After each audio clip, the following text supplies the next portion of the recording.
tentará, nas palavras de Marighella, em 1964, no Hospital Souza Guiar, em plena transferência da sala de curativos para o raio-x, de maca, os repórteres driblam a polícia e tiram dele, falando com dificuldade, a seguinte afirmação: sou comunista sim, mas não criminoso. Essas informações foram extraídas do livro de Mário Magalhães, conosco aqui nesse bate-papo. Mário é autor de Sobre Lutas e Lágrimas, uma biografia de 2018, na bagagem 25 prêmios jornalísticos e literários no Brasil e no exterior. Virá dele uma biografia de Carlos Lacerda, anotem, e não vou dizer mais do currículo pela exiguidade do tempo, mas não posso deixar de citar a reportagem excepcional, premiada também, sobre o trabalho escravo dos canavieiros no Brasil. Obrigada, Mário Magalhães, sei da sua agenda concorrida, portanto, ter aceito o nosso convite, além da emoção, é um prestígio, um acréscimo intelectual de muita relevância. A importância dos seus livros para a democracia brasileira é inconteste.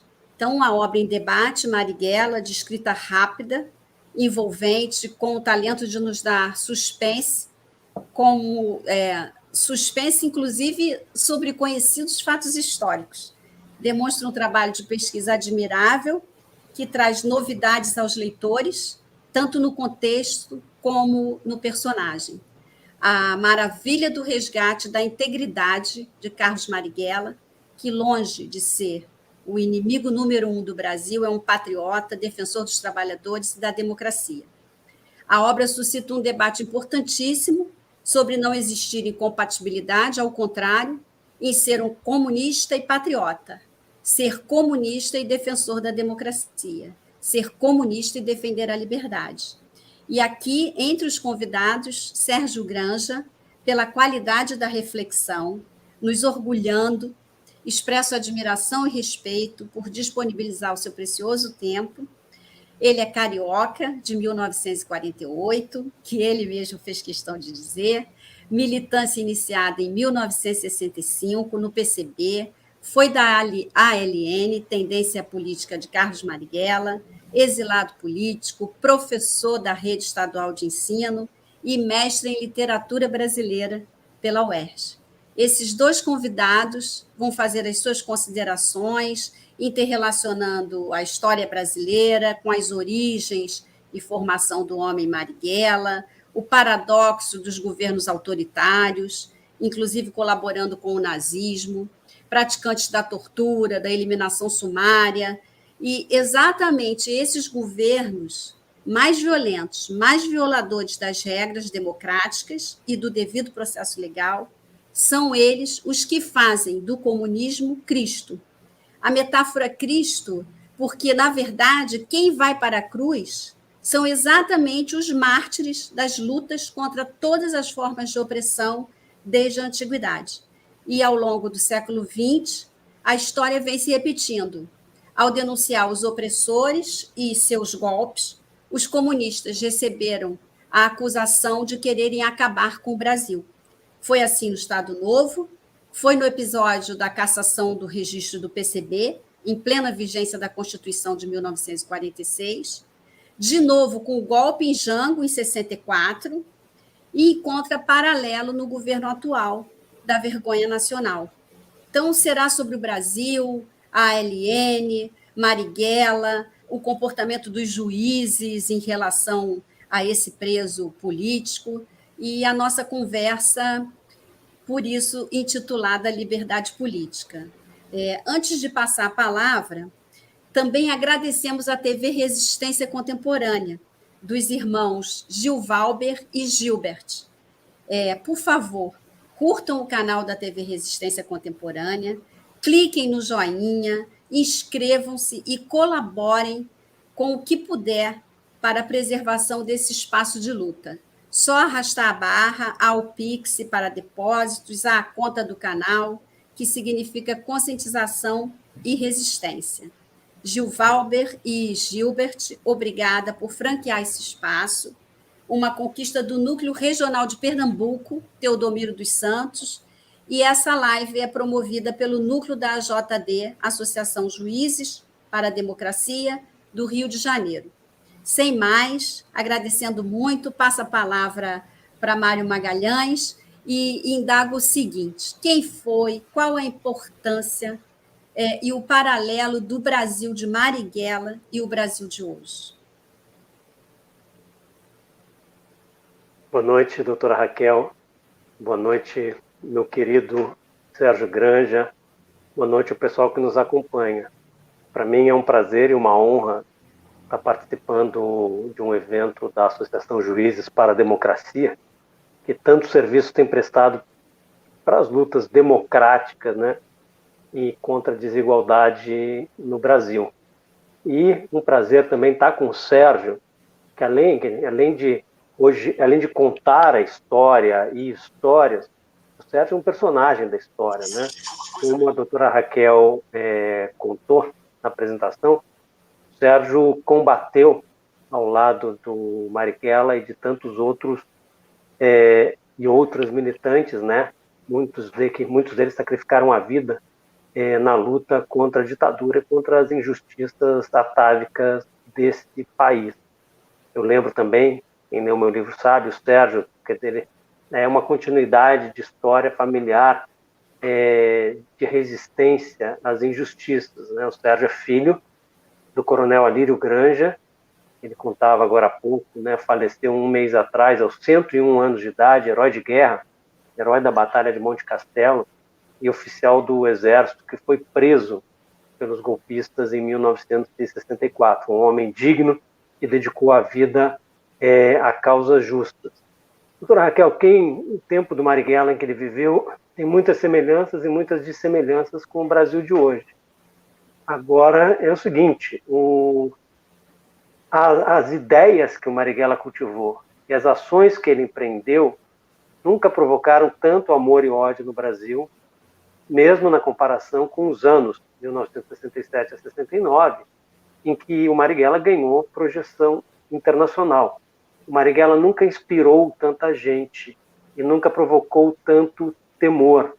E a memória de Carlos Marighella atemoriza a extrema-direita no Brasil hoje e todos aqueles que nutrem simpatia por ideias que o Marighella combateu durante a vida, desde os tempos do nazifascismo e do integralismo até a ditadura parida em 1964 e que tem hoje viúvas saudosistas à frente do governo federal.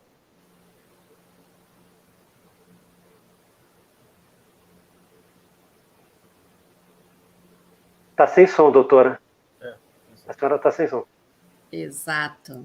As considerações do Mário ajudam a compreender, né, a criminalização das ideias de justiça social e revolução, baseada no sonho igualitário da sociedade sem classes, em oposição ao capital. Abro, inclusive, um parênteses para informar que a JD, com diversas organizações do movimento social, encaminhou à Organização das Nações Unidas e à Comissão Interamericana dos Direitos Humanos denúncia pelas graves violações, execuções sumárias, arbitrárias e extrajudiciais no Complexo do Salgueiro, cidade de São Gonçalo. Passo a palavra para o mestre, Sérgio Granja. Professor, considerando o golpe de 1964 e o surgimento da ALN, Ação Libertadora Nacional, em 1967, destacando-se pela quantidade de adesões que incorporou, explica para a gente o que os movia, princípios, ações pertinentes e a relação entre as condutas dos revolucionários da ALN e os demais que não optaram pela luta armada. Em primeiro lugar, boa noite, Raquel, doutora Raquel Braga, juíza pela democracia.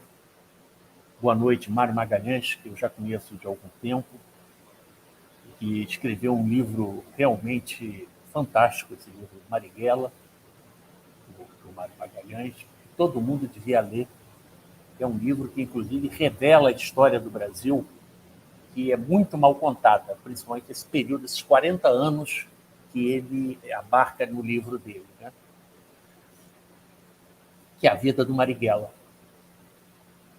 Bom, e eu sou filho de um militar, que era um militar da corrente nacionalista e legalista, né, do Exército, militares democráticos, que se opuseram ao golpe de 64. Meu pai foi herói da guerra, como vários heróis da guerra se opuseram ao golpe de 64, né, que foram presos e castigados. Quer dizer, é uma grande mentira essa história de que o Exército, as Forças Armadas, todas estavam fechadas com o golpe. Não, as Forças Armadas estavam divididas. Nós tínhamos setores dentro das Forças Armadas que não marcharam com o golpe militar, pelo contrário, né? E se não for adiante, eu acho que a responsabilidade não é nem deles, mas mais dos setores políticos que não souberam mobilizar a resistência ao golpe. Como mobilizar em 61. Em 61, Brizola enfrentou o golpe dos ministros militares e fez com que o golpe não acontecesse, né? Mas em 64, infelizmente, não houve resistência significativa, né? E nós entramos no golpe de 64. A grande corrente de esquerda que nós tínhamos no Brasil, nessa época, era o Partido Comunista Brasileiro, o PCB. Acontece que o PCB, com todo o prestígio dele, em aliança com os setores de esquerda do trabalhismo de esquerda, fracassou em 64, né? Foi derrotado e pagou um preço alto por isso. Tanto que o PCB, que era essa potência, né, perdeu espaço, e quem ocupou esse espaço da esquerda no Brasil foi o PT. Muito tempo depois, né, com o fim da ditadura. Mas, nessa época, 64, há uma insatisfação dentro do PCB, muito grande com as direções, justamente pela ausência de resistência. O partido julgava que não havia condições para resistência, né? Mas havia um imperativo, no mínimo um imperativo moral, de oferecer resistência aos golpistas, né? À direita, né? Não podia ser esse passeio que foi. E isso fez com que muitos setores, não só a ALN, não só o Marighella, mas outros setores, hegemonizados, por exemplo, por Mário Alves, Jacó Gorender, que formaram o PCBR, né? O Apolônio de Carvalho e outros companheiros, né, importantes da direção, romperam com o partido, propondo um outro modelo de partido, um outro modelo de organização. Marighella rompe, inclusive, com a ideia de partido e está um pouco fascinado pelaquela ideia do movimento guerrilheiro, né, que foi vitorioso em Cuba, em 61. Então,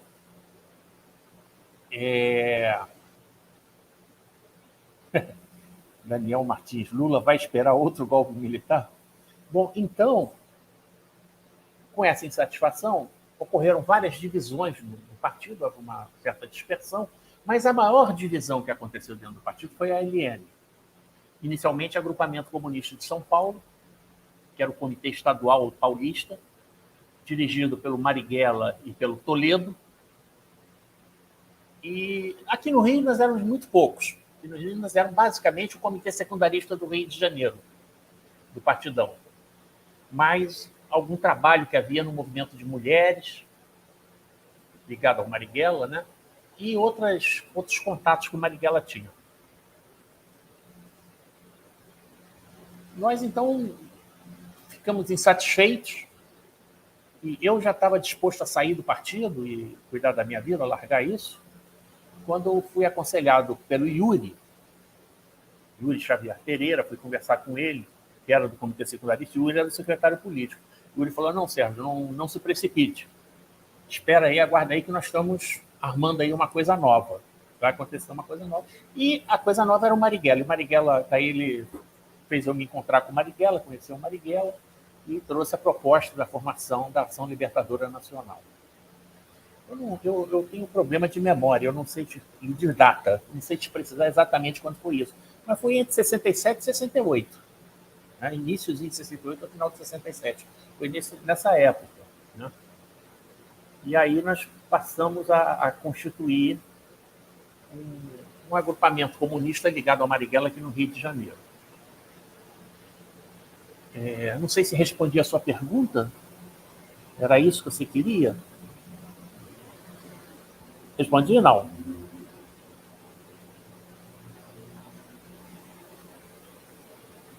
Não tá escutando não, Raquel.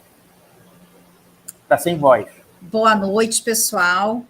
Pelas introduções, nós já sentimos a qualidade desses nossos convidados.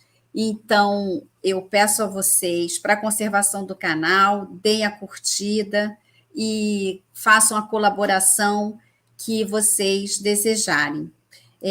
Mário, explica para a gente como é, porque o filme do Wagner Moura é um excelente filme baseado no seu livro, mas são duas obras diferentes, né?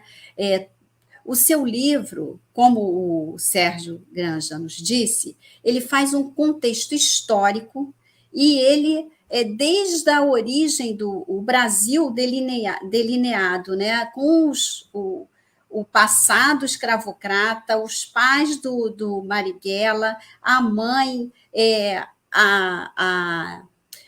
nascendo, né, no período já com a liberdade dos escravos, quer dizer, seria a primeira geração, o pai, um italiano, vindo para postos de trabalho no Brasil, e você contextualiza todo o período histórico do Brasil, desde até Dutra, primeiro, segundo, terceira fase de Getúlio, aliás, depois 46, depois o próprio 64, outro golpe, e, na verdade, o filme, muito importante, ajuda a resgatar o herói, que é o Marighella, o patriota, mas o seu livro, ele expõe uma faceta de Marighella, que é o bom estudante, o bom deputado, o poeta, o escritor, um homem que andava sem armas, inclusive preso, desarmado, e aí a gente faz esse resgate, né, dessa personalidade. E eu te pergunto, você poderia narrar a relação das prisões do Marighella e a relação dos juízes em relação a esse personagem, Marighella? Por favor. Bem, Raquel, é uma longa história a do Marighella, deixa eu dar uma levantadinha aqui, do Marighella com o judiciário, né? Problemas não faltam.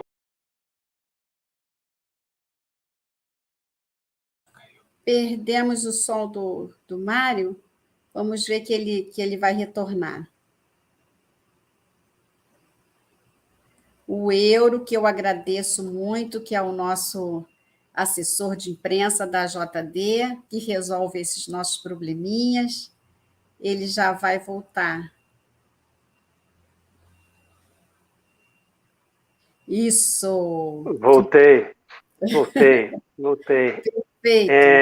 É a ansiedade aqui com a final do sábado da Libertadores. Bem, como dizia, a relação do Marighella com o judiciário, uma relação tão longa quanto a vida de combates, né, que ele travou, e começa o primeiro rolo, digamos. Marighella teve 4 prisões, vamos falar das 4 prisões. No dia 22 de agosto de 1932, ele foi preso na Bahia, ao lado de mais 500 estudantes, uns 10 professores, que reivindicavam, entre outras bandeiras, a constitucionalização do Brasil contra o governo, de fato, uma ditadura do Getúlio Vargas, que tinha chegado ao poder no fim de 1930, por meio de um golpe de Estado. Lembrando, Getúlio perdeu a eleição de 30. O outro lado roubou, mas o lado do Getúlio também roubou.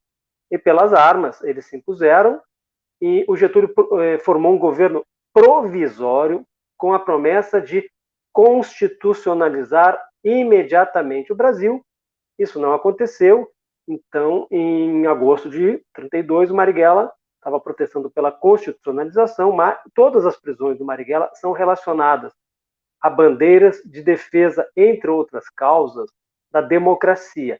Isso, para se entender a trajetória do Marighella, é fundamental, inclusive para quem diz que o Marighella lutava contra a liberdade e a democracia. Muito bem. Ele foi preso. Essa prisão foi mais ou menos assim, mamão com açúcar, porque eles eram muitos, foram jogados numa mamão com açúcar comparadas com as que ele conheceria no futuro. Foram jogados numa prisão que era mais um depósito, e 2 dias depois, mais ou menos, no meu livro tem as horas exatas em que ele ficou em cana, eles foram libertados. Não houve julgamento, não houve processo judicial, a vida seguiu com, logo, o interventor Juracy Magalhães, era um governador nomeado pelo governo central, prometendo triturar os ossos do estudante Marighella. Ele estudava engenharia civil. Segunda prisão do Marighella, ou seja, não passou pelo judiciário, a de 32. A segunda passou.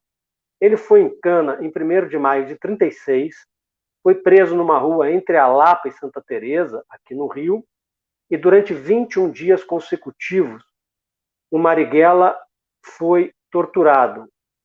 Ele ficou preso até julho de 1937, sem ter sido julgado no Tribunal de Segurança Nacional, que era um tribunal de exceção, que o Getúlio, num governo ultra-autoritário, só em novembro de 37 ele daria o golpe para se tornar um ditador com plenos poderes, na ditadura do Estado Novo, mas um governo já ultra-autoritário tinha formado o Tribunal de Segurança Nacional, um tribunal de exceção, e o Marighella e os camaradas dele, da Aliança Nacional Libertadora, na maioria esmagadora, se recusou a fazer a defesa no TSN por não reconhecer legitimidade, como eu falei, a essa corte excepcional.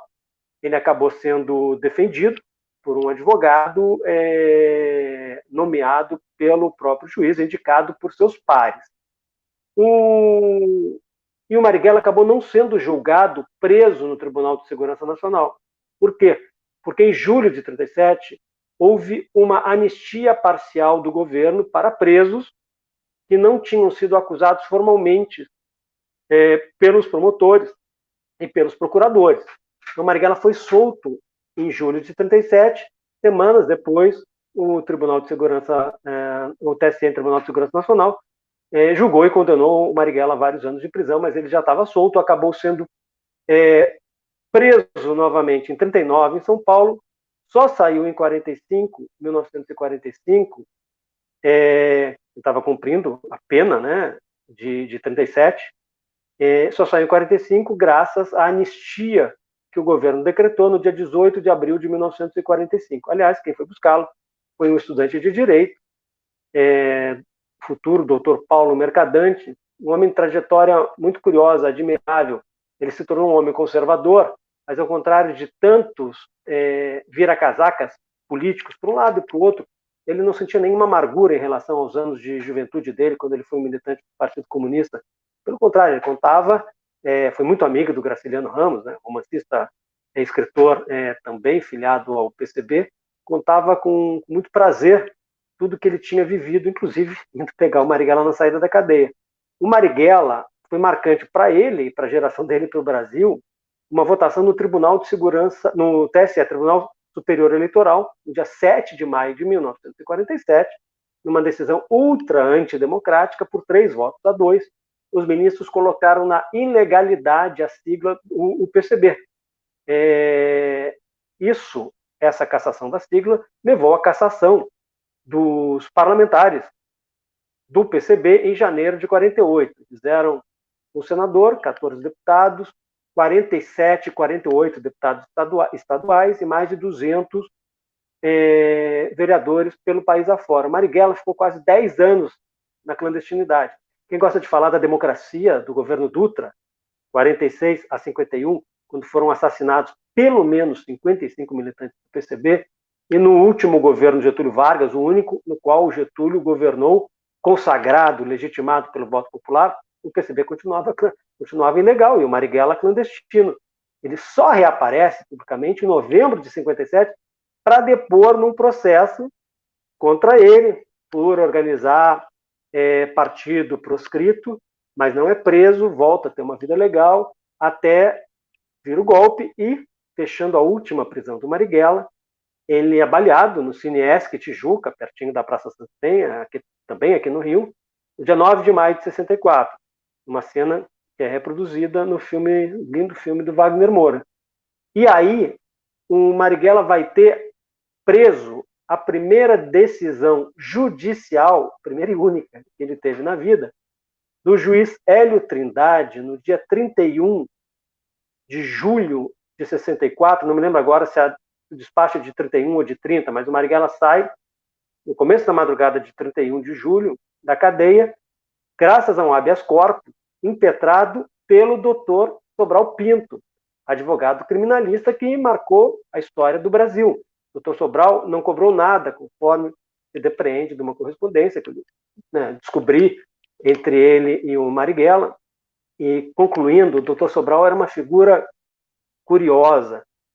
Ele se guiava pelos preceitos de Santo Agostinho.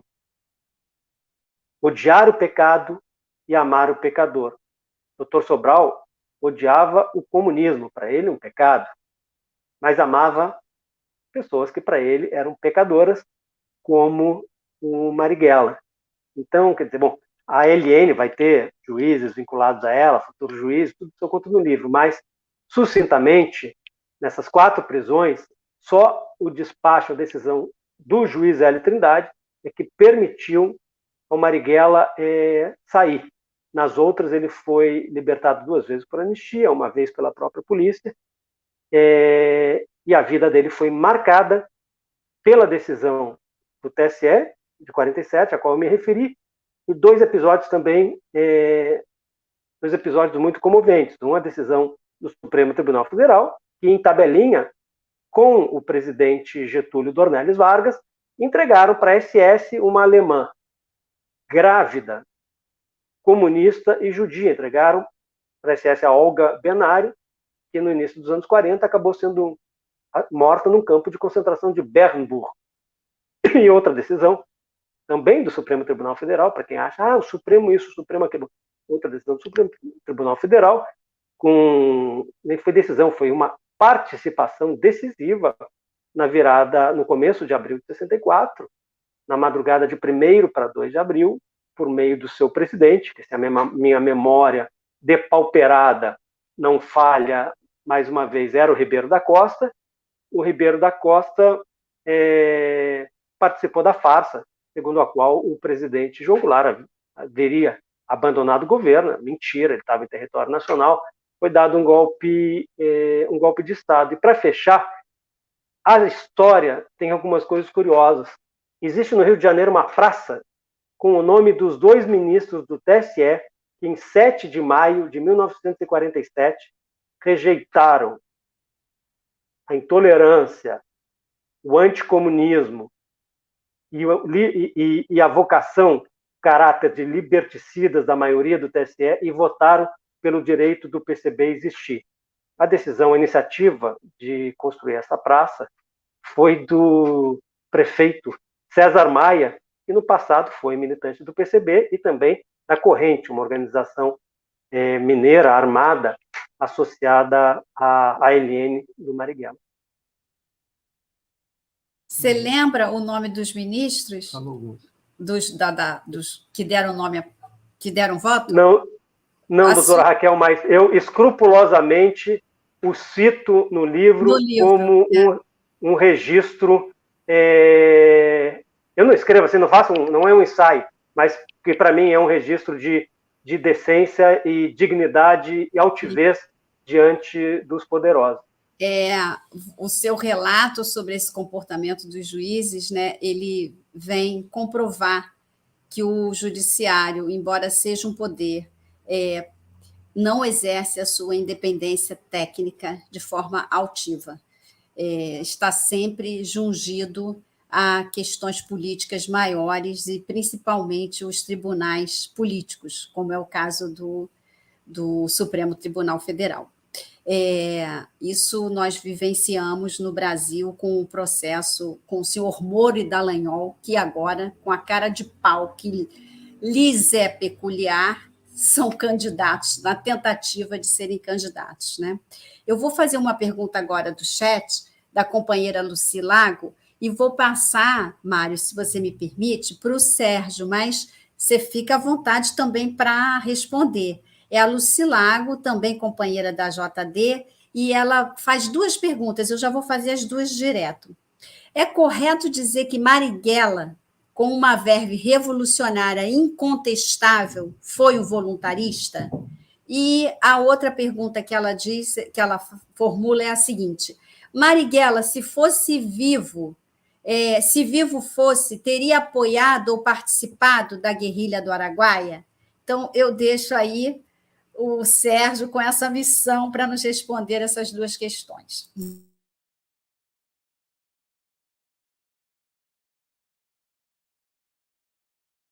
O som. Está sem som, Sérgio. Ativa, por favor.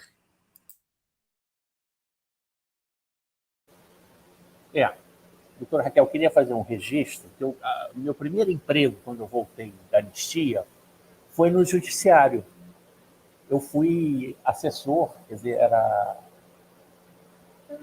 nível de assessor lá, com a chefe de gabinete do doutor Osni Duarte Pereira, que era desembargador aqui no Rio, tinha sido cassado em 64 e voltou com a anistia também.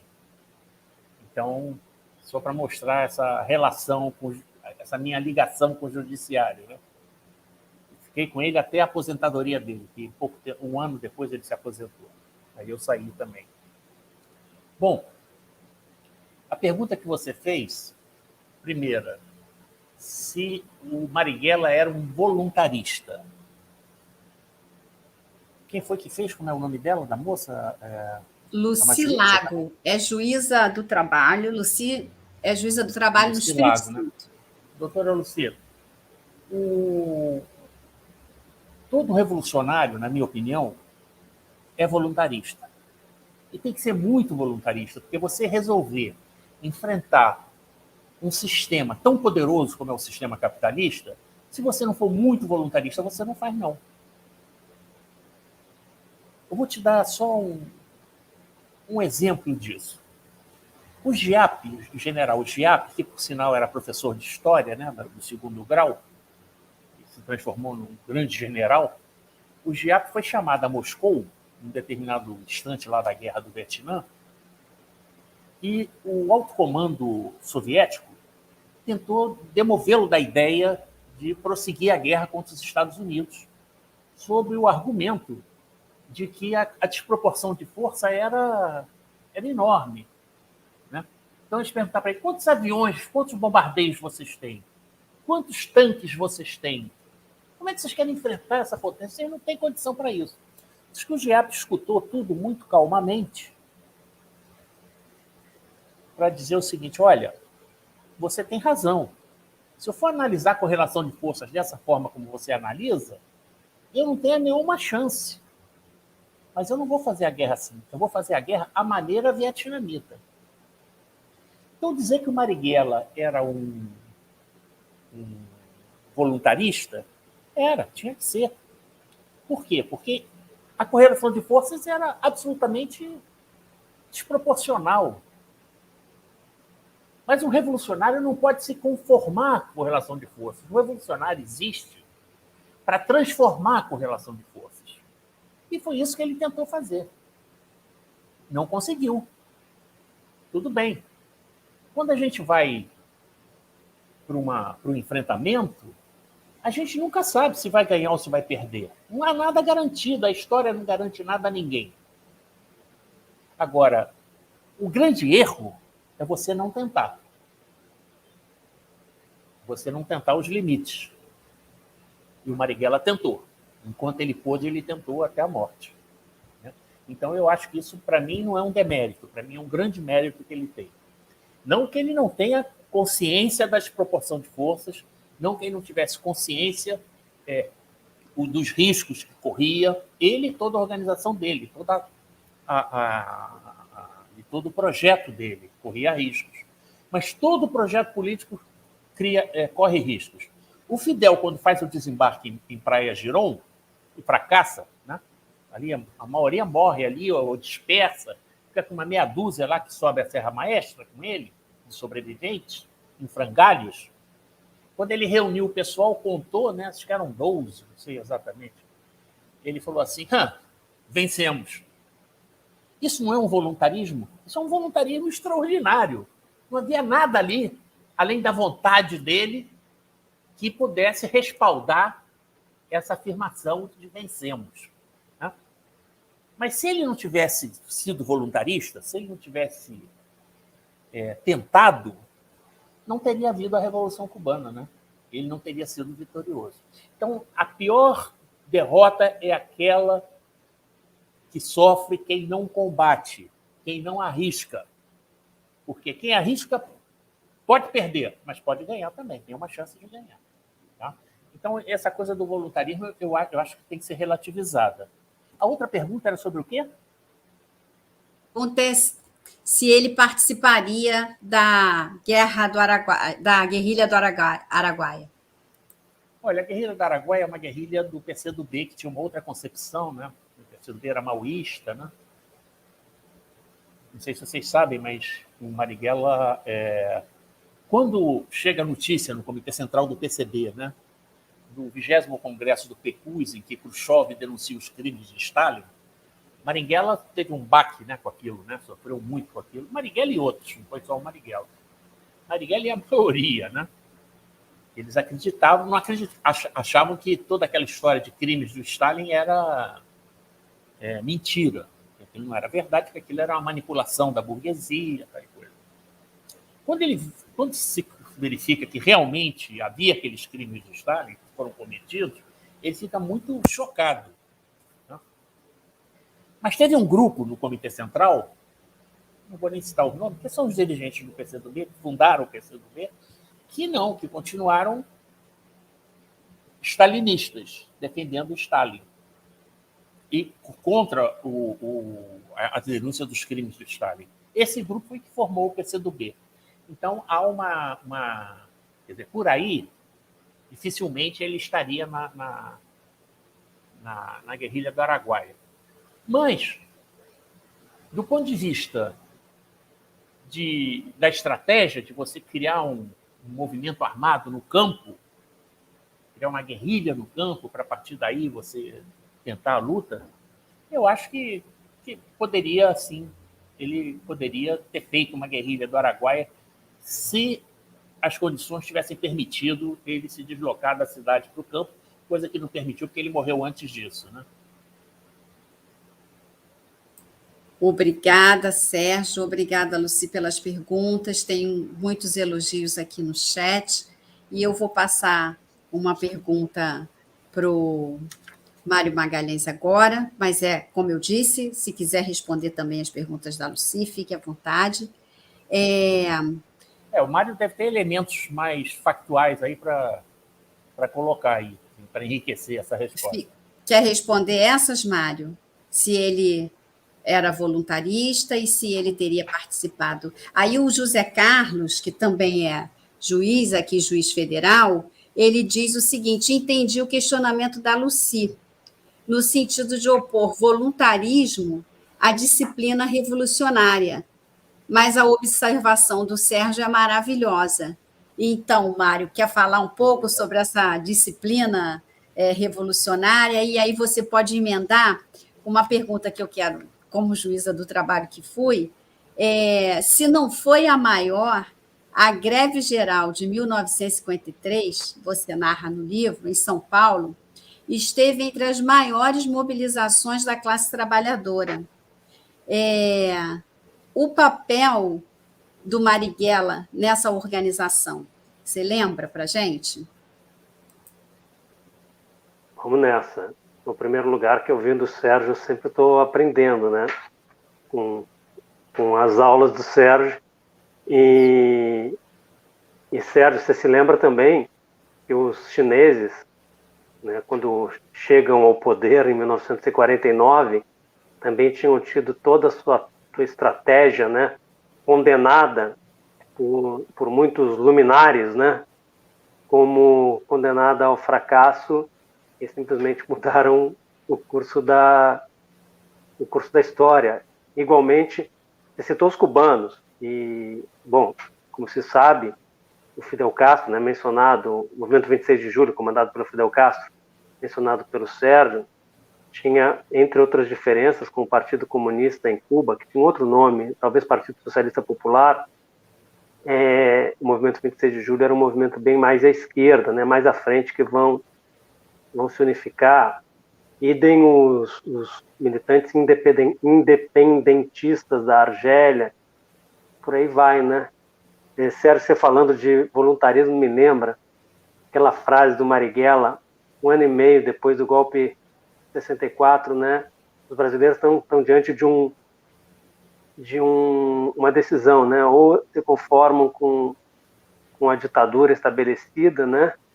Ou vão à luta. E aí ele fala, a frase o conformismo é a morte, né? Que é uma coisa assim que serve para muitas coisas da vida, não só para a luta revolucionária, no caso do Marighella. É uma ironia, né, gente? O Marighella é conhecido no mundo inteiro graças, sobretudo, ao mini manual do guerrilheiro urbano. No meu livro tem um capítulo que se chama O Mini Manual Não Era Bíblia. Aliás, fala em mini manual do guerrilheiro urbano, tem gente que tem urticária no Brasil. Então, os nazifascistas, neonazifascistas, que se desesperam só de ouvir falar no mini manual do guerrilheiro urbano, que foi elaborado em determinadas circunstâncias, em determinadas condições históricas. E só que o plano do Marighella não era ficar na cidade. O Marighella concordava com os cubanos quando diziam que a cidade é o cemitério dos revolucionários, né? Ele foi morto, o Marighella, às vésperas de se transferir para o campo, e era disso que ele estava tratando quando foi para a Alameda Casa Branca no dia 4 de novembro. Quer dizer, estava tratando de mandar para o exterior a mãe e a irmã de um militante da LN, o Clemente, Carlos Eugênio Coelho Sarmento da Paz, que era soldado no Forte de Copacabana, que no dia 15 explodiu uma bomba, não feriu ninguém num canto lá, para anunciar o início da campanha rural. Mas tem uma diferença ali que é grande, né, da concepção, o que foi, pelo menos, a guerrilha do Araguaia e a do Marighella. O Marighella queria ir para o campo para fazer colunas móveis. E até um problema nos documentos da LN e do que o Marighella imaginava, tinha a questão dos helicópteros, né? Eu trato disso, tem estudo na ESG sobre o uso do helicóptero para combater colunas guerrilheiras e tal. Eram concepções diferentes. E à frente, né, um dos principais dirigentes do PCdoB estava um colega de turma do Marighella, do ginásio da Bahia, que era o ensino médio, né? É o Maurício Grabois, que depois de ser rendido foi assassinado por agentes da ditadura no Natal de 1974. Um sujeito muito engraçado, além de um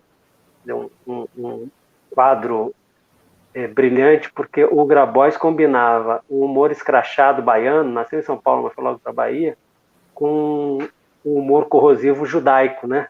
Aí, o humor baiano com o judaico sai de baixo. Sobre a greve de 53, a Vitória Grabois, filha do Maurício Grabois, conta que no início dos anos 70 havia um curso, talvez um pouco antes, um curso de quadros do PCdoB, e o Maurício Grabois perguntou: então, camaradas, para onde vai o Brasil? Aí cada um elaborava uma resposta mais inteligente que a outra. Aí o Grabois falou: vocês não estão entendendo nada, né? O Brasil vai para a merda. E, bom, greve dos 300 mil, São Paulo, março de 1953. A grande importância dessa greve, uma das mais relevantes da história do movimento sindical brasileiro, é que ela marca uma virada. Depois, com o governo Dutra e com o governo Getúlio, sobretudo, o movimento sindical dá uma arrefecida. E em São Paulo, com sindicalistas vinculados ao PCB, não só o PCB, mas muitos dirigentes da greve, como têxteis e metalúrgicos, há uma greve por reivindicações específicas de salário, mas também contra a carestia, porque o Getúlio tinha prometido uma série que não vou fazer comparações porque seria muito infeliz, mas carne a preço tal, outros produtos a preço tal, e o que houve aqui, a alta dos preços era muito grande. Essa greve foi dirigida, quem dirigia o Comitê Regional Estadual do PCB paulista era o Marighella, como eu já falei antes, na clandestinidade. Estou vendo aqui, não, José Carlos, não, o Marighella defendia a guerrilha rural. A guerrilha urbana era um início, era uma passagem para a guerrilha rural, e depois de instalada a guerrilha rural, a guerrilha urbana serviria como provedora de fundos e como base logística para a guerrilha rural. Era esse o plano do Marighella e consignado em todos nos documentos principais da ALN e dele. Mas em 53, o Marighella, de um aparelho, do esconderijo, ele dirige a greve. E o pombo-correio entre o Marighella, clandestino, e os sindicalistas à frente do movimento era um sujeito, um camarada e amigo do Marighella, que viria no futuro a ser conhecido como o comentarista que o Brasil consagrou, João Saldanha, técnico do Botafogo, técnico da seleção brasileira, dirigiu uma campanha espetacular nas eliminatórias para a Copa de 70. Marighella, inclusive, em 69, Marighella torceu pela seleção nas eliminatórias, e o Saldanha foi demitido antes da Copa, entre outros motivos, por dizer que o presidente, o ditador Médici, queria escalar o Darío, queria com a convocação do Darío, peito de aço, para a seleção, e o Saldanha falou, o presidente escala o ministério dele, eu escalo a seleção. Então, essa história da greve de 53, há até livros publicados sobre a greve de 53, sustentando que o PCB era contra a greve. São livros feitos nos anos 70, início dos anos 80, que achavam que a postura, digamos, mais moderada do PCB nessa última época que eu citei era a mesma de 53, errado. Em 53, o PCB propunha a formação de um exército de libertação nacional e dirigiu essa greve, só quem esteve por dentro da greve é que soube que à frente dela, quer dizer, politicamente, intelectualmente, estava Carlos Marighella, que morava escondido em São Paulo, levava a vida clandestina ao lado da dona Clara Scharf. Maravilha. Faço uma pergunta para o Sérgio Granja, do meu companheiro Marcelo Barbosa, que foi seu colega de turma no mestrado, isso, em literatura brasileira. Você veja, né, que esses dois que estão aqui são dois apaixonados pelo Brasil. E é assim, né? São essas pessoas que defendem o Brasil. E a pergunta dele é: qual era o programa da ALN? A conquista imediata do socialismo ou o estabelecimento de um governo popular que retornasse à liberdade e à democracia representativa? Primeiro, eu queria fazer só uma observaçãozinha sobre essa questão da guerrilha da Araguaia, se Marighella participaria ou não, e da diferença que o Mauro Magalhães pontuou, né? Eu acho que não sei, talvez a guerrilha da Araguaia tivesse mais inspirada no maoísmo, na Revolução Chinesa, enquanto que eu acho que a guerrilha rural do Marighella estava mais inspirada na Revolução Cubana e no Brasil, na Coluna Prestes. E num personagem que o Marighella tinha fascinação, que era os cangaceiros, né? Que era o Lampião. Né? Essa tática, né? Do Lampião, que é uma tática de movimento. Bom,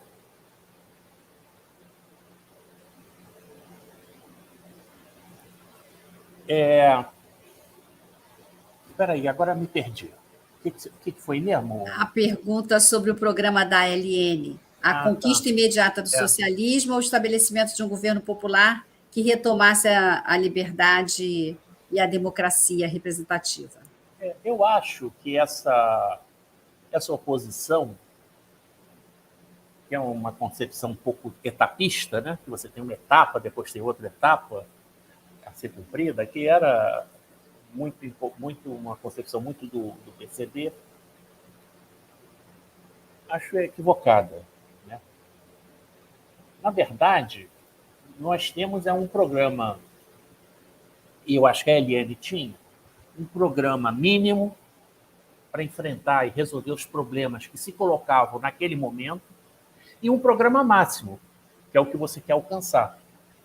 No programa máximo, eu acho que nós queríamos a implantação do socialismo. No programa mínimo, nós queríamos a queda da ditadura militar e a implantação de um regime democrático, onde nós pudéssemos avançar.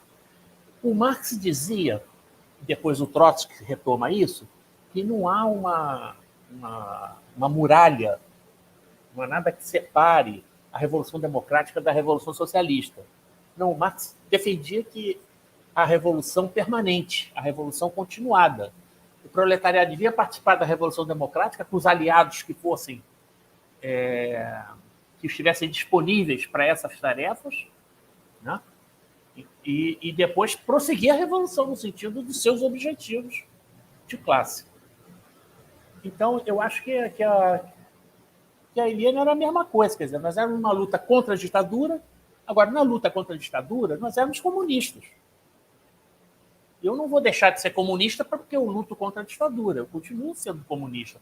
Eu quero uma sociedade igualitária, sem opressão, sem exploração do homem pelo homem, né? Esse é o meu objetivo maior. Agora, para chegar nesse objetivo maior, eu tenho que vencer determinadas tarefas que eu preciso cumprir, que são as tarefas que estão colocadas ali no dia a dia, né? Então, acho isso. Acho que talvez houvesse alguma influência dessa concepção etapista na formulação da Eliane, não sei, a verificar, tá?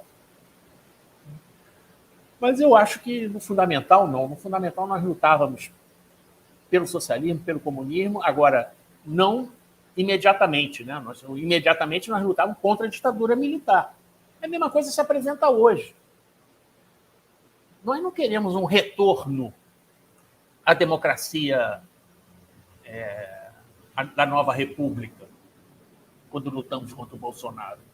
Mas, para lutar contra o Bolsonaro, nós vamos unificar com quem precisar, com quem estiver disposto a lutar contra o Bolsonaro. Vamos derrotar o Bolsonaro. Mas nossos objetivos, nós não vamos abrir mão deles. O nosso objetivo é o socialismo, é o comunismo, é avançar.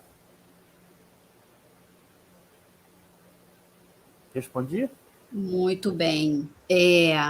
Gilvalber Arruda, esmaguem nos likes, minha gente. Vamos aumentar o alcance dessa live importante e necessária. É isso aí, Gilvalber.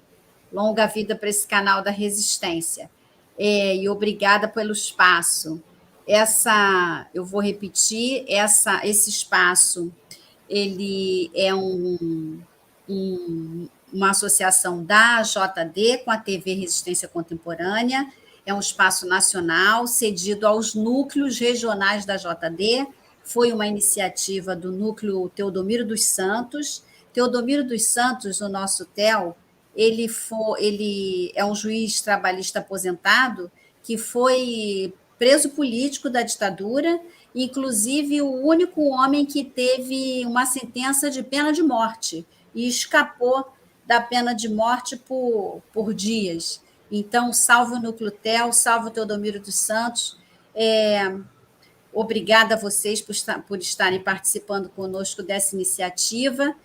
Não verifiquei outra pergunta no chat, então eu vou fazer uma pergunta, né, sobre, analisando tudo que vocês falaram, eu faço a seguinte pergunta para os nossos dois convidados: como afastar essa manipulação da direita, como, por exemplo, o Ricardo Salles, ao falar do Moro, ele diz que o Moro é dissimulado. Aqui o adjetivo é fraco. Moro é um vendido, além de vendilhão da pátria, destruiu empresas nacionais, favorecendo aos Estados Unidos, corrompeu o processo, tirou Lula das eleições e foi para o braço do Bolsonaro, né? Em troca, ele ganhou um ministério e almejava ganhar a vaga no no STF. No entanto, Salles enche a boca para dizê-lo comunista.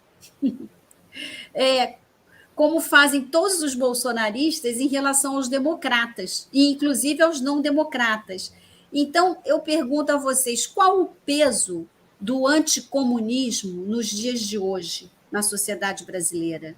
Isso, de alguma maneira, se confunde com o antipetismo? Quem é que se habilita? Vai lá, Mauro. Vai lá. Manda ver, Sérgio. Bola contigo. Hein? Comigo? Olha, o anticomunismo ele é muito forte na sociedade brasileira e em qualquer sociedade capitalista burguesa no mundo. Né? É muito forte na Europa, nos Estados Unidos, né? E nos outros países da América Latina. Aqui também nós temos um anticomunismo muito forte. No Brasil, nós temos que considerar que nós temos pouco mais de 100 anos de abolição da escravatura. Né? Foi em 1888 que a escravatura foi abolida. Né? Então, esse é um país escravagista, né? Que tem uma herança escravagista muito forte. Não é à toa que nós temos o quartinho de empregada, o banheiro de empregada, a entrada de serviço nos prédios. Né? Não é à toa. É herança disso. Né? Não é à toa que nós temos a empregada doméstica, que só recentemente veio adquirir direitos trabalhistas, né? Porque não tinha direito nenhum. Né? Era uma agregada da família ali que trabalhava praticamente em troca da cama e da comida. Né? Então, nós temos uma sociedade muito reacionária, muito reacionária. Mas olha só, esse reacionarismo todo não é de todos os brasileiros. É um reacionarismo da burguesia, das classes privilegiadas. Mas nós temos aqui, a grande maioria dos brasileiros não são reacionários. A grande maioria dos brasileiros são pobres, descendentes de escravos, descendentes de índios. Eu mesmo sou descendente de índio. Minha avó, a mãe do meu pai, era uma índia, Mato Grosso. Então, nós temos outros vínculos, né, outras identidades que não passam pelo anticomunismo. Entendeu? Agora, é muito violento, é um enfrentamento muito violento. No Brasil, a classe média, essa mentalidade de classe média, que é essa mentalidade de classe média que é anticomunista, né, que é reacionária, a classe média no Brasil não é a middle class inglesa. A middle class inglesa era a burguesia, que ela se situava entre o trabalhador, o proletariado, e a nobreza. No Brasil, não. No Brasil, você tinha o senhor e o escravo. Essas eram as classes fundamentais. E você tinha os agregados, que é o mulato, né? Ou o branco pobre, que era agregado do senhor de escravo. Esse setor social, você veja bem, nós vivíamos numa democracia liberal, mais ou menos, né? Mas que se pretendia ser liberal. A ideologia, a forma era liberal, a forma ideológica. Bom, para isso ele tinha que ter uma área de hegemonia política na sociedade. Essa área de hegemonia política é a chamada classe média, essas camadas intermediárias que estão entre o senhor de escravo e o escravo. Aí se exerce a política, aí se exerce a hegemonia, a ideologia tem vigência. Mas na relação fundamental, que é a relação de produção, aí o que vigia era a porrada, era a repressão. A ideologia não tinha espaço na relação entre o senhor de escravo e o escravo. Né? Então, quando a nossa sociedade faz a transição e nós passamos, o nosso modo de produção interno se torna capitalista, há uma transição ideológica também, mas há uma sobrevivência ideológica muito forte. Isso é o que faz o nosso reacionarismo, torna peculiar o nosso reacionarismo, eu acho, aqui no Brasil, né? Nós falamos em termos de subsunção formal, subsunção real. O modo de produção interno estava subsumido ao modo de produção capitalista formalmente, mas não realmente. Essa subsunção real só se dá com a libertação dos escravos. Mas ela não apaga tudo o que estava antes. Então, nós temos uma falsa... uma ideologia de segundo grau. Nossa ideologia liberal é uma ideologia de segundo grau. Muito formal, muito fraca. E que não atinge toda a população. Nunca atingiu. Porque nunca foi o objetivo das classes dominantes. E quando nós falamos em democracia, e mesmo nos períodos mais democráticos, sobe na favela para você ver a democracia. No governo Lula, que foi um dos governos mais democráticos que nós tivemos no país, nós tivemos massacres feitos pelo Exército em favelas aqui do Rio. Agora, recentemente, nós tivemos uma operação policial que teve 8 mortos, né?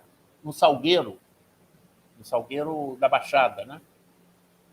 Então, essa é a relação da classe dominante, do Estado brasileiro, com a massa da população trabalhadora. Essa relação é de porrada. E nós temos no judiciário muitos juízes democratas, né? Juízes avançados. Como eu acredito que tenha nas Forças Armadas também, militares, ainda hoje, alguns militares que não sejam fascistas, mas a maioria, ou uma grande parte, é uma direita judiciária, uma ultradireita judiciária, que faz, às vezes, barbaridades, né? Comete barbaridades. Então, eu acho que é isso. Eu não sei se eu me perdi. Eu vou ficar por aqui. Não, está excelente. Mário, quer responder ou a gente passa para outra? Não, só acrescentar que a cultura, que a gente pode falar na indústria do anticomunismo, elas não existiram simplesmente como uma tara ideológica, né, de núcleos e de círculos. Não, essa indústria do comunismo serviu a interesses políticos, históricos e sociais muito claros. O anticomunismo fez muitos estragos, ainda faz no Brasil. Por exemplo, uma das grandes acusações contra o presidente constitucional João Goulart, na deposição dele em 1º de abril de 64, era a acusação dele ser comunista. O presidente João Goulart, homem digno, era um grande proprietário de terras, era um dos maiores latifundiários do Rio Grande do Sul. Segundo o cunhado, com quem ele tinha grande rivalidade, cunhado à esquerda, Brizola, o Jango era o maior proprietário de terras do país, que provavelmente não é verdade, mas não abole o caráter dele, francamente contraditório com a condição de comunista. Eu me lembro que em 1989, o candidato Lula, que passou para o segundo turno com Fernando Collor, sofreu acusação num grande movimento orquestrado, espalhou-se que o Lula, vitorioso, reservaria 1/4 de cada apartamento de classe média em todo o Brasil para as famílias dos movimentos sem terra. Isso era mentira, e o presidente Lula nunca foi comunista. A despeito de grandes conquistas históricas nos seus governos, os banqueiros bateram recordes sucessivos de lucros nos 8 anos presidência do Lula, que comparado à gestão Bolsonaro parecem anos paradisíacos. Este general, essa figura assustadora que é o general Heleno, ele era, em 1977, capitão. Ele era o ajudante de ordem do ministro do Exército, Silvio Frota, que conspirava para dar um golpe contra o ditador Ernesto Geisel. A cabeça do general Heleno é formada em torno do Frota, e o que Frota pensava do mundo. Nas memórias do Frota, ele escreveu que o Geisel que combateu de armas na mão o Levante Comunista de 1975, e faz, daqui a pouco, alguns dias, faz aniversário no Rio, né, 27 de novembro, o Frota dizia que o Geisel era comunista. Essa é a cabeça dessa gente. E essa indústria pode, em determinados momentos históricos, ser tão lucrativa que o Jair Bolsonaro criou uma versão para incluí-lo como se ele fosse um Forrest Gump nativo na caçada ao guerrilheiro Carlos Lamarca, capitão do exército Carlos Lamarca, cria do Morro de São Carlos, o mesmo morro onde se criou Gonzaguinha, cuja canção, não vou dizer em que momento, né, nos emociona no filme do Wagner Moura. O Bolsonaro disse que participou, garoto, lá no Vale do Ribeira, da caçada ao Lamarca, da qual o Lamarca escapou. Foi assassinado na Bahia em 1971. Quando eu falo assassinado, é porque ele não tinha mais forças nem para levantar um revólver. Estava famélico, desnutrido. Ele foi executado a sangue frio por uma patrulha do Exército Brasileiro. Então, quer dizer, essa cultura do anticomunismo, ela dá lucro político e social, econômico, para quem se alimenta dela, para quem a fomenta, e continua muito, muito ativa no país. O Bolsonaro quer ter participado da caçada, da repressão ao Lamarca. E só que as datas não encaixam, né? Não tem como sustentar essa lorota. Mais uma mentira, falastrão. Né? É um falastrão mentiroso e antidemocrático. É importante a gente fazer essa análise. Se nós tivéssemos liberdade política, né? Se o marxismo, o comunismo, se o socialismo, que é uma etapa anterior, se nós tivéssemos espaço, se os nossos representantes não fossem calados na força da bala, por isso o nome é a liberdade política para o título dessa nossa conversa. Nós não necessitaríamos de nenhum meio extremo, bastaria a legalidade, a liberdade para fazer circular a ideia, né? E agora o José Carlos faz uma pergunta para os dois, ele se refere à possibilidade de uma hegemonia global chinesa é o pior de dois mundos, autoritarismo político e superexploração econômica centralizada, ou, ele faz essas duas questões, ou a perspectiva de ruptura com o mercado. Então, a hegemonia global chinesa seria o pior dos dois mundos, autoritarismo político e superexploração, ou a perspectiva de ruptura com o mercado. E como nós nos situamos nisso? É a pergunta dele para os nossos dois convidados. Vai lá, Mário.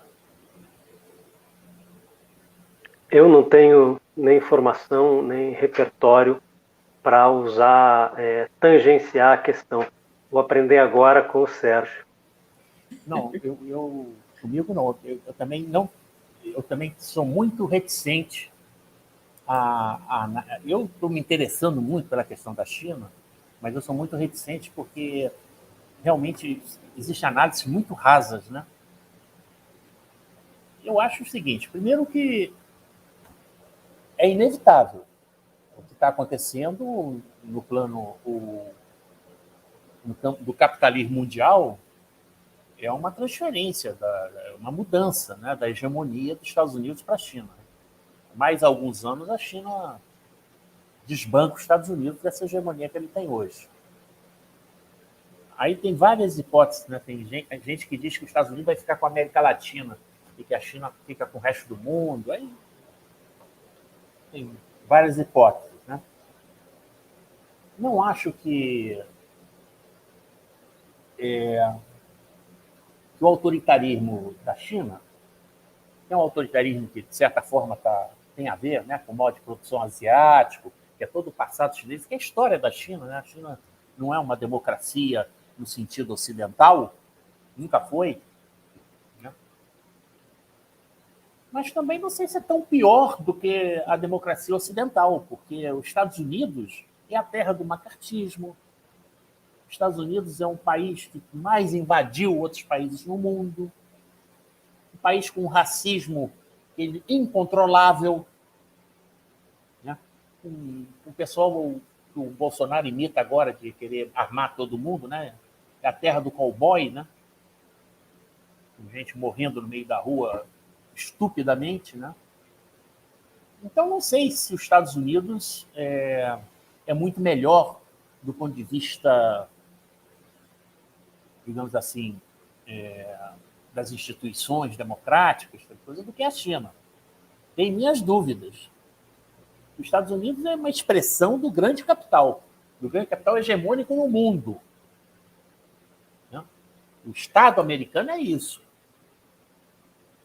E ninguém conseguiu abalar esse perfil do Estado americano até hoje.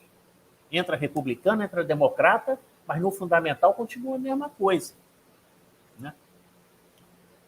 Não tem grande diferença. Então, eu não sei se vamos perder muito se perdermos essa hegemonia americana e ganharmos uma hegemonia chinesa. Eu acho difícil ganhar uma hegemonia chinesa na América Latina. Né? Eu acho que a China está mais preocupada lá com a Ásia, com a África, em parte da Europa.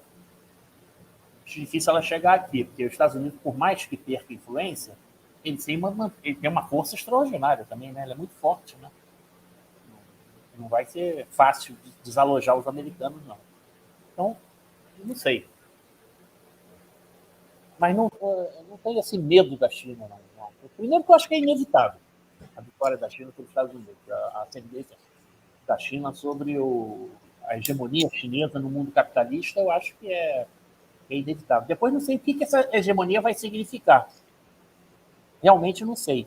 Não sei se está resolvida essa questão internamente na China. Né? Mas não podemos esquecer que a China fez uma revolução para valer.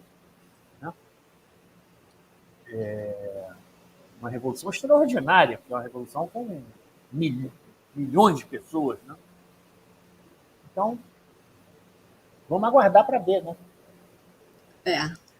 Quem tem falado muito de China é o Elias Jabbour, inclusive lançou um livro, Socialismo do século XXI. China, o socialismo do século XXI. Acho que vale a pena dar uma olhada. Agora, para encerrar os nossos debates, mais uma vez agradecendo a parceria da TV Resistência, pedindo às pessoas, se puderem, colaborar com o canal, que é um canal de luta.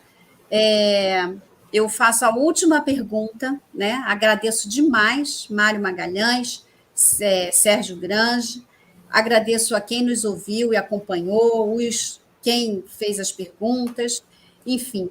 E deixo uma última pergunta, e vocês também podem aproveitar para fazer a despedida, que é a seguinte: o que fica do Marighella? Qual o legado da luta deste brasileiro comunista e patriota? Pode começar, Mário? Agora, só lembrando, outro dia me perguntavam que tipo de informação é limitada no meu livro, ou seja, em que passagens eu não consegui me aprofundar, que eu gostaria de me aprofundar. Por exemplo, a viagem do Marighella à China, na década de 1950. Os chineses nunca abriram, espero que daqui a pelo menos 300, 400 anos venham a abrir os seus arquivos políticos. Marighella estava a caminho de Moscou, e foi conhecer a experiência revolucionária chinesa, pegou uma pneumonia e foi para o hospital. E muito curioso intelectualmente, desde garoto, desde menino, o livro tem muitas histórias, né? Marighella ficou famoso na Bahia não pela política, mas aos 17 anos, ao responder em versos rimados a questão única de uma prova de física. É muito curioso, Marighella pediu lápis ou caneta, papel para as enfermeiras e apontava um copo e elas diziam em mandarim o nome do copo.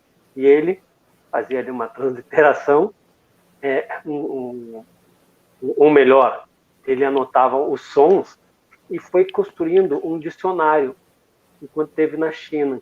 Esse dicionário ele trouxe, depois ele foi para a União Soviética, veio para o Brasil, ele trouxe esse dicionário que foi surrupiado por agentes da ditadura recém-instaurada no dia 1º de abril de 64, no AP do Marighella e da Dona Clara, aqui no Catete, e nunca reapareceu. Nunca reapareceu.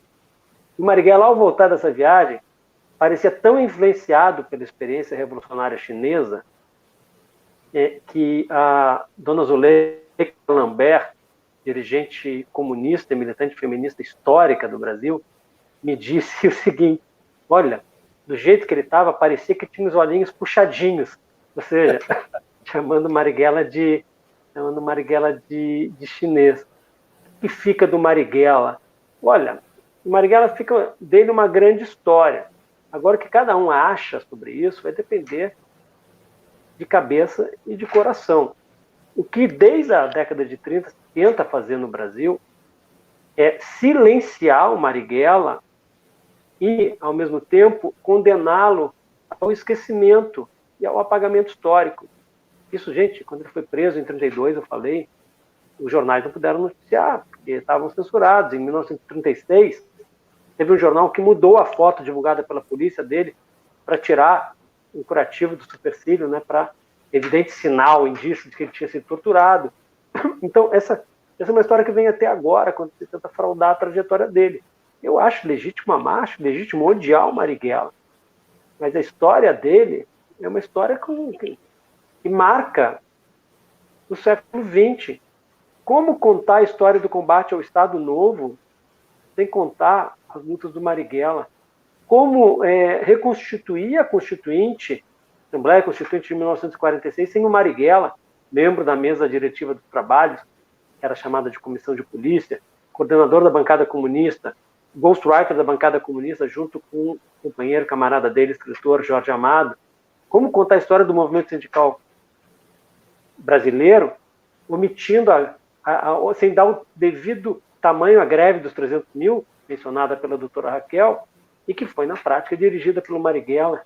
Como contar a história da ditadura, sonegando as passagens, o capítulo da luta armada, na qual o Marighella foi a figura pública de maior expressão, foi declarado inimigo público número 1 pelo governo, em novembro de 68, no QG do 2º Exército em São Paulo, pelo ministro da Justiça, professor de Direito da USP, Gami Silva, figura sinistra, que atendia pelo apelido de Gaminha. Então, quer dizer, o Marighella, a trajetória dele conta muito da história. E é óbvio que impacta o Brasil de hoje. Se não fosse isso, ele não inspiraria tanta gente, não provocaria temor em outros tantos. Então, quer dizer, conhecer a vida do Marighella é conhecer a história do Brasil, e conhecendo a história do Brasil, cada um tem mais condições de formar o seu próprio juízo, né? as suas próprias opiniões. Essa é a grande história que, para me despedir, eu recapitulo o que disse no início. O Sérgio Granja, que está aqui contando a história, contando histórias, analisando o Brasil e o mundo. O Sérgio é personagem dessas lutas. O Sérgio foi militante da Ação Libertadora Nacional, foi guerrilheiro, começou no Partido Comunista Brasileiro, 2 organizações, às quais o Marighella pertenceu. Gente, o Marighella militou no PCB de 34 a 67. Na LN, mais tarde a organização assumiu esse nome, mas de 67 a 69. O período em que ele militou numa organização política legal foi de meados de 1945 a maio de 1947.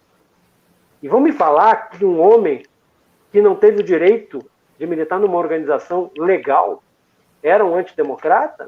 Os democratas eram aqueles que impediam a livre organização partidária, livre organização sindical. Então, quer dizer, é um prazer estar aqui com o Sérgio, é um prazer estar aqui com a doutora Raquel, representando a JD, e eu sei que entre vocês há vários magistrados do trabalho, e eu sempre agradeço, mas mais uma vez eu volto a dizer que muito me orgulha na minha história de jornalista o prêmio que eu ganhei, o prêmio Ana Matra, por uma série, junto com o meu colega fotógrafo Joel Silva, o prêmio que a gente ganhou, o Prêmio Ana Matra, pela série de reportagens que a gente fez sobre o trabalho dos cortadores de cana no interior de São Paulo. Então é isso, obrigado, doutora Raquel, Sérgio, abração, valeu aí todo mundo. Então, eu queria também aproveitar para agradecer muito ao convite da doutora Raquel Braga, agradecer muito ao Mário Magalhães, aprendi muito com ele aqui sobre Marighella, sobre a LN, porque ele entende do recado muito mais do que eu. Eu, além de não ter muita memória, não tenho mesmo, tenho um pouco de amnésia, eu, de certa forma, a clandestinidade nos treinava para não prestar atenção nas coisas, para esquecer as coisas, para não dar informação para o inimigo. De forma que eu tenho muita coisa que eu não sei. Realmente não sei. E o Mário Magalhães sabe tudo. Sabe tudo. O livro do Mário Magalhães é imprescindível. E aí, eu digo o seguinte, se você é de esquerda, você tem que conhecer a história da esquerda brasileira. Os 40 anos do Marighella na história brasileira são fundamentais. Se você não compreender isso, esse livro, se você não ler esse livro, não tiver essa informação, você tem uma deficiência grave em termos de informação sobre a história do Brasil. Eu quero dizer também que o livro do Mário Magalhães é fantástico do ponto de vista literário. É muito bem escrito. Você, além do conteúdo, você tem a forma como ele escreve. Né? Ele escreve muito bem. É um prazer ler o texto dele. Né? Flui naturalmente. Você não vai se arrepender. É um livro grosso, pesado, mas fácil de ler. Você lê o livro todo. E eu queria também dar uma palavrinha sobre o filme. Né? Olha, o filme do Wagner Moura, eu queria aproveitar aqui para dar os parabéns para o Wagner Moura, que eu considero um filme fantástico. Eu fui ver o filme, não tinha muita expectativa quando eu fui ver, e realmente ele reproduz a atmosfera da época. É claro que ele não pode reproduzir em detalhe a realidade da época, porque aí só no livro, né? No cinema não dá, ele tem que condensar os personagens, condensar os fatos, para dar tempo de colocar tudo ali. Mas a atmosfera é perfeita. Os atores são perfeitos, a fotografia é perfeita, o som está perfeito, a música, né, é maravilhosa. Olha, você vai ficar emocionado assistindo o filme Marighella. Muito bom mesmo. Né? E o que o Marighella deixou para a gente?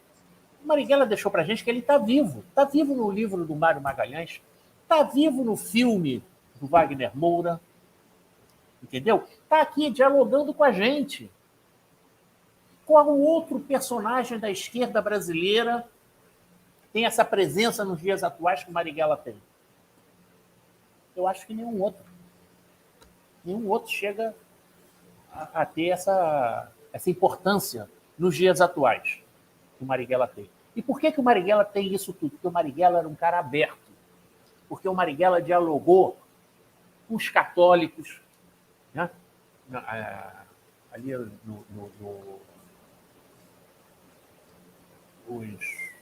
com os dominicanos, dialogou com os ubandistas na Bahia, né? O pessoal da Ubanda, do Candomblé, ubandista não, candomblista, né? Do Candomblé, não sei, Ubanda não sei, do Candomblé. Então, é um cara, é um brasileiro que entrou fundo no tecido nacional, expressa isso, expressa o Brasil, soube expressar o Brasil. Daí a importância dele. E que não ficou prisioneiro de nenhum dogmatismo, de nenhum sectarismo. Né? Ele teve uma vontade muito forte de libertar esse país da ditadura e deu a vida dele por isso. E nós somos muito gratos a ele por isso. Era isso que eu tinha a dizer. Obrigada. Assistam.